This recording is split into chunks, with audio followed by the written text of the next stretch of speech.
Hello friends, പ്രണിതാസ് അടുക്കളയ്ക്ക് എല്ലാവർക്കും സ്വാഗതം. നമുക്കൊരു പഴങ്കഞ്ഞി കുടിച്ചാലോ? കുറച്ച് പഴങ്കഞ്ഞി, അതിൽ കുറച്ച് മോര്,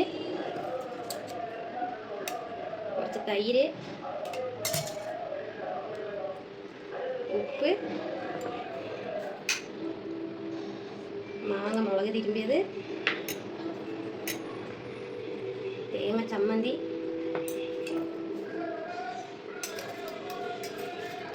മാങ്ങ ഉപ്പിലിട്ടത്, ഒരു പച്ചമുളക്, ഒരു പപ്പട ചമ്മന്തി,